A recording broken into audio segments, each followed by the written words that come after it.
Today we're going to take a look at the Misc Goods Co V2 wallet, and I am super excited about this because I've been waiting for this wallet for a couple of months now. We're going to take a quick first look, we're going to look at the unboxing, we're going to take a quick rundown of its specs and features, and then just give you a preview of what I'm going to be looking for in the review. So let's jump right into it.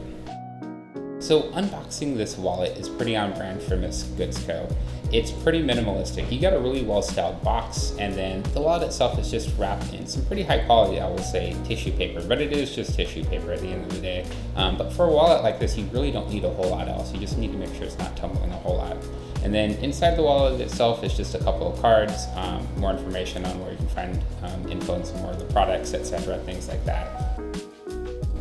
So right out of the box, I am super impressed with the build quality of this wallet so far. We'll see if that holds up over time after I've had the wallet for a couple of months, but right off the bat, I can tell that this is actual top grain leather. As you can see, there's a nice big scratch down the front that was caused by my daughter, but this is responding to a scratch just the way that you would expect top grain leather to respond. The stitching on this looks really nice, and in top grain leather products like these, really when they fall apart, it's usually the stitching, but like this feels very robust. We're gonna see how that holds up in a couple months or so when I do the full review. So take what I say so far with a grain of salt, but my first impressions of this wallet are really good. I really like the engraving on the front and the back of this wallet. I think it adds to the aesthetic. The very front, it says keep it when you have the wallet folded in, and then when you open it up, under the flap it says lose it. So, you know, implying that, like, you know, when your cards are in, you're keeping it, you're saving your money. When you open it, you're spending a little bit. And then the back inscription, which I really like and which I really think is cool, has a nice little inscription on it. But basically it says, "It will all fade along with you. It will turn to dust, so be generous and leverage it well." I think that's a really good quote just to describe what we expect the overall patina to look like, but also just like maybe how you should approach spending your money. So it's nice little touches like this that kind of make this wallet super cool. This is definitely the simplest wallet I've ever used. It's one piece of leather that has stitching on either side. It folds in really nicely, and I haven't really done a stuff test. I've only really had 3 cards in this wallet so far, with a little bit of cash.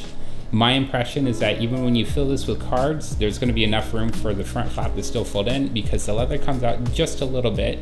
We'll see if that holds up when I do the stuff test in my full review. But one thing I've noticed so far, just having carried this around for a couple of days, is that this really does have a slim profile in the pockets, much slimmer than the Dango D01 Dapper wallet. Maybe like in actuality, it's probably about the same slimness, but it's a lot lighter, and it's a lot less noticeable in the pocket. And for some people that might be a good thing. I know for me personally, I always have to do an extra wallet check whenever I step out just to make sure that I have the wallet. But I'm really a fan of the way that this is looking so far. And I'm really excited to get out and use this for a couple months and really put this thing through its paces to see if it deserves a permanent spot in my pockets. Just a couple other things. Misc Goods Co says that this will fit 15 cards in one wallet.